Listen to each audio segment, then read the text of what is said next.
E se vocês tiverem, viu, alguma dúvida, vocês já podem começar a deixar as perguntinhas aí nos comentários, que à medida do tempo eu vou respondendo aí para vocês. Então, por exemplo, o nosso trabalho nos tribunais superiores, ele vem carregado, né, de adrenalina, de um pouco de suspense.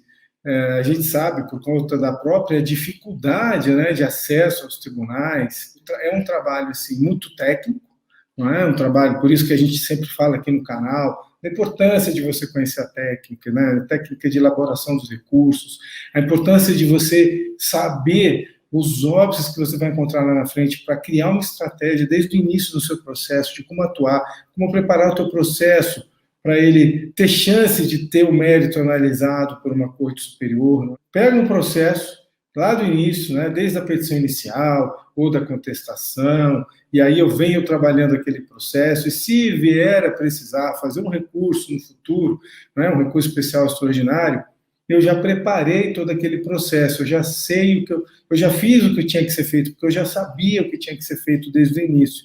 Então fica mais fácil esse caminho. Inclusive os processos em que eu precisei levar desde o começo, eu precisei levar um tribunal superior, o meu índice de sucesso é muito maior, né, do que quando eu tenho que pegar um processo no meio do caminho e às vezes a coisa ali, a questão, né, o debate não ficou preparado da maneira adequada, isso prejudica o êxito ali em um tribunal superior. Mas essa atuação, nessa introdução que eu estou fazendo, então ela é carregada de adrenalina, é carregada de suspense. Por quê? Gente, imagina um jogo de futebol, né? Imagina um jogo de futebol, o teu time está perdendo, decisão lá no final do campeonato, o campeonato mais importante, no final da Libertadores, né? Ou se é a seleção brasileira, no final da Copa do Mundo, você vai ter um pênalti marcado para o teu time está perdendo de 1-0, você tem que fazer o gol de qualquer jeito aos 45 minutos do segundo tempo.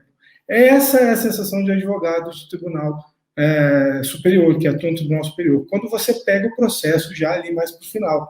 Por quê? Porque a maior parte do jogo já correu, você vai para a última etapa e numa etapa que você não pode mais falhar, uma etapa que você não pode errar, porque qualquer erro ali vai ser fatal. Agora, qual é o lado bom disso daí? Não é? Quando você é reconhecido como alguém que sabe fazer esse trabalho, não é? Que sabe o que faz nessa hora no processo, você acaba se tornando, não é, um advogado, um profissional, um advogado mais valorizado, né? Mais bem pago por aquelas horas que você vai dedicar dali em diante àquele processo.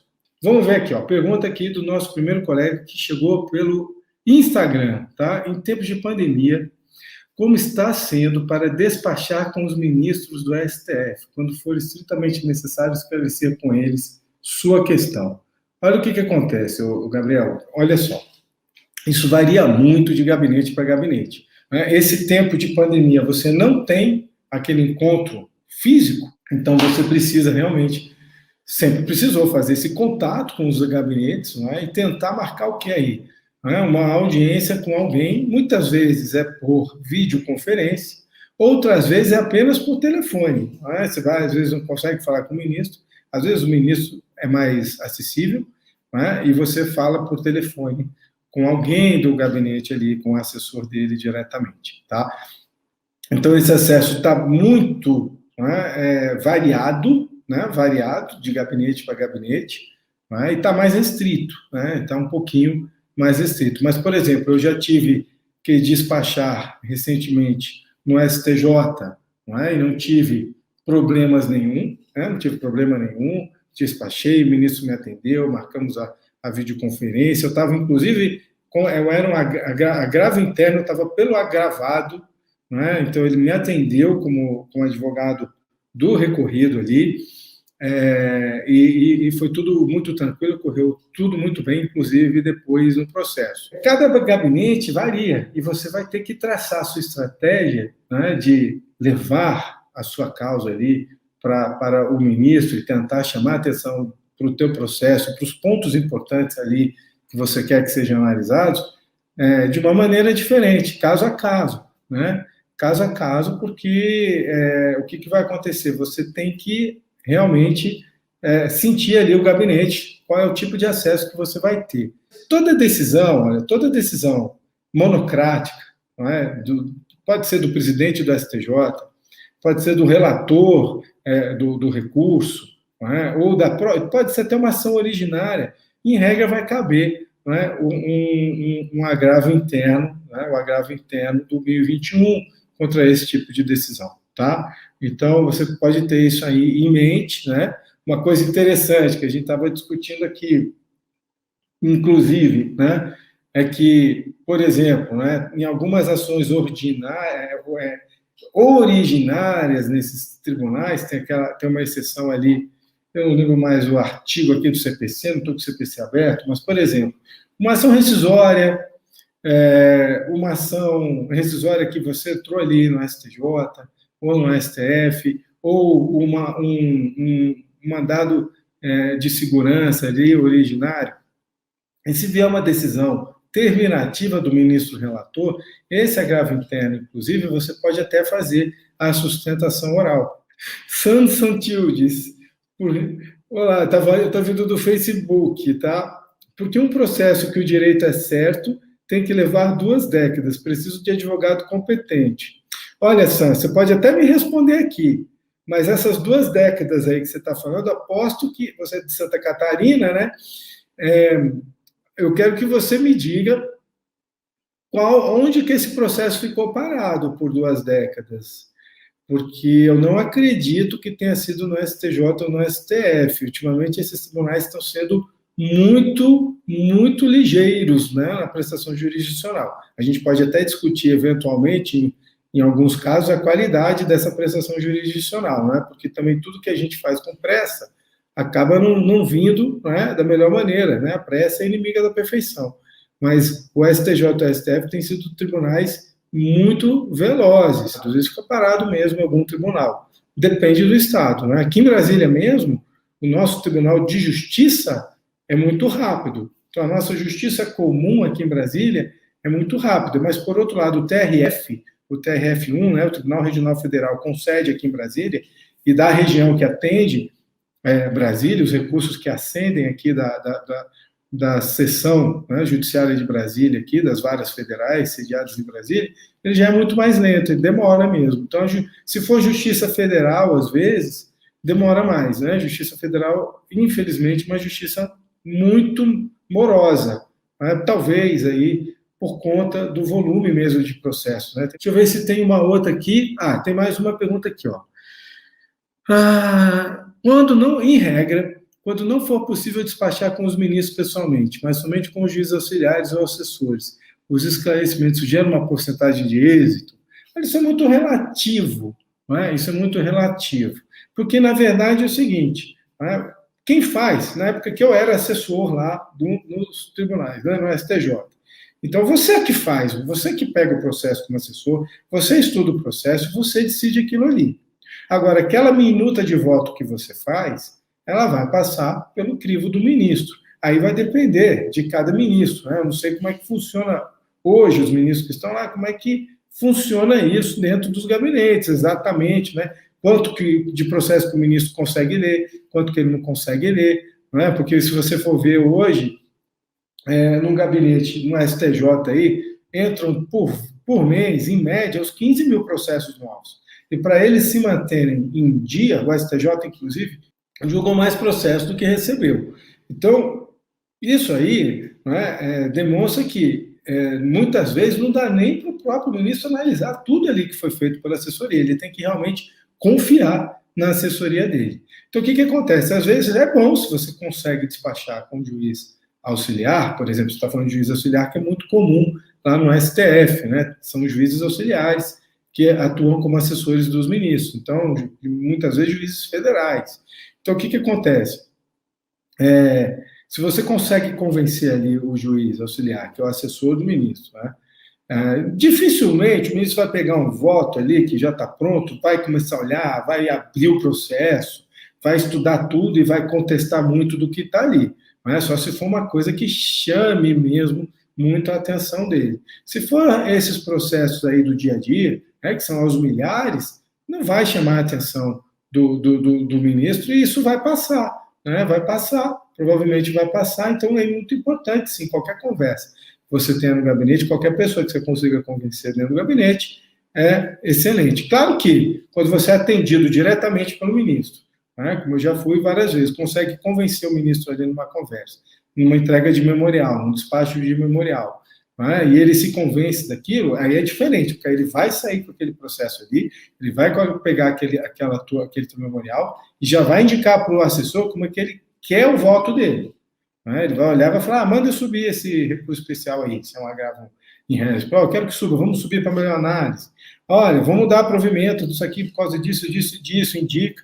Então, isso acontece também, né, gente? Isso acontece também, cara. Esse é o melhor dos mundos, quando você consegue falar com o ministro e convencer o próprio ministro, a ministra, da tua razão ali naquele processo. Isso, alguém tinha me perguntado isso aqui mais cedo, ó. Qual o grau de acesso aos ministros, né? E aí, o que acontece, né? Isso aí é o que eu tenho dito. Ultimamente, não é? Tem uma tendência que a gente sente ao longo dos anos, espero que seja revertido, mas desse acesso aos ministros se tornar um pouquinho mais restrito. Não é? E por quê? Por que vocês devem estar se perguntando, mas por que esse acesso está se tornando, tem que se tornar mais restrito? Não é? É por conta do aumento do volume de trabalho mesmo, gente. Né? Quanto mais trabalho, quanto mais processo, o ministro tem que olhar, tem que reanalisar, tem que ver o que a assessoria fez. Menos tempo ele tem para conversar, para atender os advogados. Então, por exemplo, a gente tem que ter em mente, quando vocês forem despachar, mesmo que seja uma videoconferência, de serem extremamente objetivos nesse despacho, de falarem exatamente os pontos mais importantes, não ficar divagando, contando toda a história da vida do cliente, né, contando toda a história do processo. Mas o juiz agiu mal quando fez isso, quando fez aquilo, depois o tribunal não olhou aquela petição. Gente, não dá para fazer isso, tá bom? O tempo deles é precioso, então a gente precisa ser muito objetivo. Então, se for fazer um despacho, se for, né, entregar um memorial, tiver essa oportunidade de ter uma audiência, mesmo que seja por videoconferência, tem que estar tudo preparado. O teu script tem que estar prontinho, você tem que saber ali a ordem, o que vai falar, né, como vai falar, como que vai abordar aquilo ali, como é que vai chamar a atenção da ministra ou do ministro, seja do STF ou do STJ, sobre aqueles pontos que importam no teu processo. Né? Isso é muito importante. Outra coisa muito importante, né, além de não fazer memoriais longos, é também conhecer a fundo o seu processo. Porque muitas vezes acontece, cada ministro atua de um jeito, né? Então, às vezes, eu já fui despachar e eles começam a me perguntar muita coisa do processo. Muita coisa. Então, se você chegar lá e começar a te perguntar coisas que você não souber, vai ficar ruim para você e pior ainda para o seu cliente. Não é? Então, você tem que saber tudo ali para estar com todas as respostas na ponta da língua. Senão, você perde uma chance de esclarecer um ponto para ele muito importante. A gente tem que saber o time também, de já procurar o gabinete, de quando pedir para marcar audiência memorial, porque o que acontece? Às vezes, dependendo, não é mais raro, mas eu já ouvi colega meu também, que atua aqui no Tribunal Superior, faz muito isso, faz isso também, reclamando de tipo assim, de ligar no gabinete, né, o gabinete se negando, meio que dificultando a audiência, o encontro com o ministro, aí você vai lá, você entrega o número do processo, tudo, aí passa uma semana, já vem o voto contrário à tua pretensão. Né? Ou seja, o pessoal do gabinete, o advogado quer falar aqui com o ministro, vamos correr aqui com o voto, porque aí ele não vai ter mais o que falar, não precisa marcar essa audiência.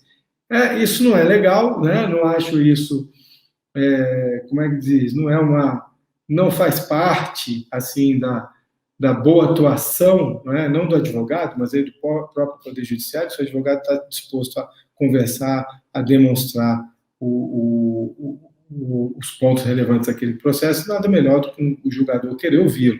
Mas, às vezes, o ministro nem sabe disso aí, né? É um procedimento mesmo do próprio gabinete. Então, a gente tem que torcer para que não aconteça isso. O advogado, infelizmente, nessa hora fica com as mãos atadas.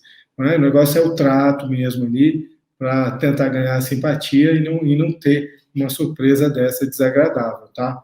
Vamos lá. Em relação à automação, né, pessoal? Os famosos robôs aí que estão na ativa já nos tribunais, né, nos tribunais superiores.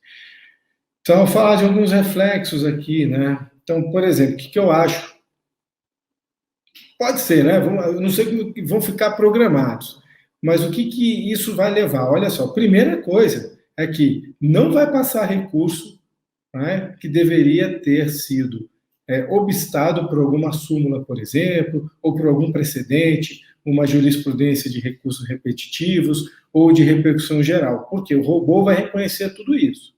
Ele vai reconhecer isso e vai matar o teu recurso já no primeiro exame ali da presidência do STF e do STJ. Né? Essa primeira análise é feita junto à presidência. Então, o que acontece? Quando o teu processo entra e vai para a presidência, você tem que torcer para ele ir logo para o ministro relator, porque aí ele já passou por esse filtro aí desse robô e dessa assessoria. Tem uma assessoria imensa ali nas presidências para tratar só sobre a admissibilidade desses recursos. Porque, como vocês sabem, não é? A admissibilidade de um recurso especial e de um recurso ordinário, ela é dúplice. Ela é feita nas instâncias ordinárias, o despacho do presidente ou do vice-presidente dos tribunais, admitindo ou não os recursos. Quando não admite, a gente tem que fazer os agravos, para tentar a subida dos recursos. Mas mesmo quando é admitido, quando o teu RESP ou o teu RE são admitidos ali na instância ordinária, aí já é uma vitória legal, você já fica feliz, isso não significa que o mérito desses recursos vai ser julgado. Porque quando ele chega no STF ou no STJ, ele vai ser reanalisado, esses pressupostos de admissibilidade vão ser reanalisados, vão passar primeiro por esse crivo do robô, primeiro pelo crivo do robô, e aí depois que vai distribuído para um ministro relator. Isso também, quando vai para o gabinete, não quer dizer que você já venceu a admissibilidade, que o teu recurso vai para o mérito. Você ainda tem que ter o primeiro voto do relator, o voto do relator, o despacho, admitindo mesmo e julgando o mérito do teu recurso. Então, é um caminho tortuoso, gente, é um caminho difícil de ser vencido. Pré-questionamento, vai outras centenas de milhares de processos. Por quê? Porque a parte, o advogado, não preparou, aí não preparou o processo, não preparou a questão jurídica que quis trazer aos tribunais superiores, não provocou o debate e não conseguiu que o tribunal ali debatesse aquela questão. Então, se ela não foi julgada no tribunal da instância, no tribunal inferior, ela não pode ser analisada nos tribunais superiores. Então, é outro problema. Outras questões, súmula 284 do STF, deficiência recursal, os defeitos na petição, são os defeitos na petição. Então, quando você toma uma súmula 284, é porque o advogado errou, o advogado não soube fazer o recurso, é erro de elaboração da petição. Então, isso aí é muito importante a gente não cair, não cometer esses erros. Impugnação específica, súmula 182 do STJ, que vale não só para os agravos, que é o que diz a súmula ali, mas vale para qualquer recurso. Hoje está no 932 do CPC de 2015. Então, um recurso que não ataca os fundamentos da decisão. Isso pega muito nos agravos, gente. Agravo em RESP, RE, o que a gente mais vê aqui, o que eu mais vejo com a Mirella, é um agravo em RESP ou em RE, que acaba caindo na súmula 182, porque o advogado esqueceu de atacar um dos fundamentos da decisão que trancou o recurso lá embaixo. Coisas simples de serem evitadas, o pessoal não... Você tem que fazer uma checagem, você tem que fazer uma listagem. Então, o que acontece? Esses tipos de óbices, quanto mais você conhece esses óbices, eu estou dando exemplos aqui, são pelo menos aí 2 dezenas de súmulas que tratam desse conhecimento, do cabimento, do recurso especial, do recurso ordinário, que impedem o conhecimento, impedem os tribunais julgarem o mérito. E apesar do tribunal, do CPC novo, 2015, trazer aí consagrado o princípio da primazia do mérito, a jurisprudência dos tribunais continua rígida, e vai continuar rígida. Como hoje é perguntas e respostas, eu estou procurando mais algumas perguntinhas aqui. Doutor Mário, a questão da vaidade e orgulho de reconhecer os erros nos processos por parte dos julgadores, mesmo em sede de ED, tem sido recorrente ou não atualmente? Olha, eu vou dizer o seguinte, eu já tive ED acolhido, mas assim, eu tento fazer meus embargos de declaração sempre muito técnicos, apontando realmente o vício ali, apontando a omissão, sem ficar rediscutindo a causa. Porque o que acontece? Grande parte dos advogados, o grande erro que cometem é ficar rediscutindo a causa, querer que o juiz ou o tribunal julgue novamente a causa nos embargos de declaração. Isso é um grande erro, principalmente porque quando você está entrando com embargo de declaração contra o julgamento da apelação, é a tua última chance, né, de tentar provocar um debate ali para provocar o pré-questionamento. Se você não fez o pré-questionamento ainda no tempo certo, né, na apelação, nas contra-razões da apelação, que seria o último momento, né, se você ainda deixou passar uma coisinha, você pode ainda no ED tentar, não vai ser certeza que você vai conseguir, né, porque isso já faz o quê? O tribunal não vai ser obrigado a se manifestar sobre o que ele não foi provocado antes. Mas, às vezes, tem uma questão de ordem pública ali, um examinável de ofício que ele deveria ter examinado. O ED é o último momento de você trazer ali, né? Por exemplo, por que não aplicou aquela lei, né? Que deveria ser aplicado, que é dispositivo de lei? Por que o tribunal deixou de aplicar aquela lei? Entra com o ED, pergunta se está declarando inconstitucional, por que não aplicou a reserva de direito plenário? Levanta um monte de questão ali que você provoca o debate do tribunal ali. Então, se você usar o teu ED como mais uma apelação, você perde uma grande oportunidade. De oportunidade de preparar o teu recurso para o próximo tribunal, para o Tribunal Superior, né? De deixar ele pronto em relação, por exemplo, ao pré-questionamento. Não tem esse problema do pré-questionamento, que se você não pré-questionar, o teu recurso não vai ser conhecido, você não vai ter chance nenhuma de reverter a decisão. Então, eu vejo muito isso, né? Muitos colegas que pegam o ED e se agarram no ED como uma forma de conseguir um rejulgamento daquele recurso. E o ED quase nunca vai dar resultado assim, tá? Quase nunca vai trazer resultado nessa situação aí. Tem uma pergunta legal aqui, ó. Quase chegando aqui, ó. O que diferencia um advogado do Tribunal Superior? Isso eu já posso até, né, dizer que eu tenho ouvido dos alunos da gente nos cursos, né, uma coisa que eu falava para eles, né, e eles têm dado esse feedback para mim, para a Mirella, que também é professora no curso. Você muda a sua visão no processo, você muda a sua atuação, inclusive lá atrás, desde o início, né? Então, perante o juiz de primeiro grau. A partir do momento que você sabe que o caminho, né, que a estrada do teu processo não acaba no Tribunal de Justiça ou no TRF, que ele pode ir mais além, que ele pode ir até um STJ, talvez, né, quem sabe, até o STF, você já começa a ter uma outra visão da tua causa como um todo, das possibilidades da sua causa, né? Das possibilidades de você, como advogado, vencer obstáculos que possam surgir ali ao longo do trâmite daquele teu processo, né? Eu não poucas vezes sofri consequências assim terríveis dentro de alguns processos que eu tive que entrar com recursos, né, de interlocutórias, agravos, e trazer as questões até o STJ para conseguir corrigir aquele erro do juiz ali, aquela falha do erro, né, do juiz, mantida pelo tribunal, que eu só consegui reverter num tribunal superior. E que se eu não tivesse conseguido isso, a situação do meu cliente no processo como parte ficaria muito prejudicada. Não é? Então é importante, olha, você não precisa nem ganhar o processo de uma vez, você pode, de uma interlocutória, conseguir, não é, uma situação melhor no seu processo, porque você sabe fazer um recurso especial, você sabe ganhar o recurso especial no STJ e mostrar para o tribunal, vocês estão errando aí, vocês não podem fazer isso. E isso muda toda a atuação também, inclusive a questão de fundo, né, a questão de mérito do processo, de você olhar e pensar assim, pô, cara, olha, o que pega no meu processo, o que pega na minha causa, essa questão aqui, ó, isso aqui eu levo até o Supremo. Isso aqui, ó, se julgarem contra mim, eu levo essa questão até o Supremo. E isso muda a tua atuação. Doutor Mário, a súmula 126 do STJ diz, havendo matéria constitucional, deve-se impetrar recurso extraordinário ao STF. Mas se esse não for admitido, o que fazer? Vai influenciar a decisão da STJ? O que acontece é o seguinte aí, Gabriel. Súmula 126, ela diz o seguinte, não é, que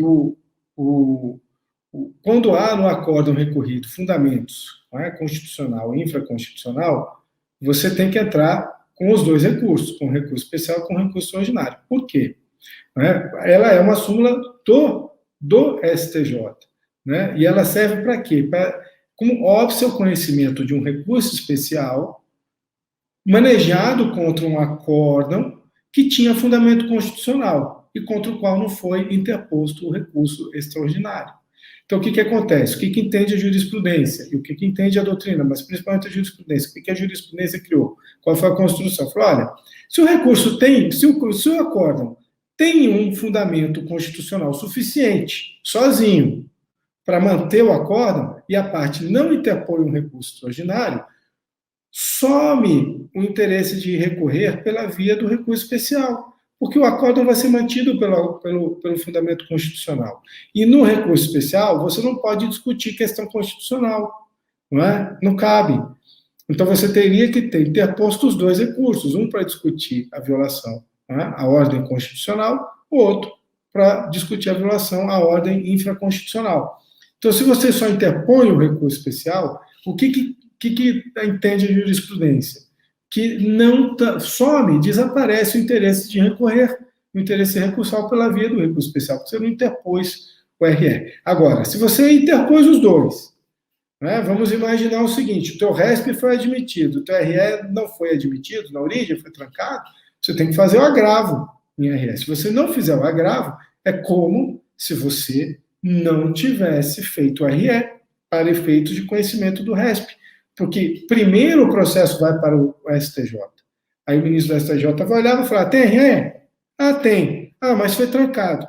Cadê o agravo do RE? Cadê o agravo o ARE? Ah, não fez. Ah, então transitou em julgado a decisão que negou a subida do RE. O RE nunca vai subir para o Supremo. E se nunca vai subir para o Supremo, aquela questão constitucional precluiu, ela vai precluir o processo.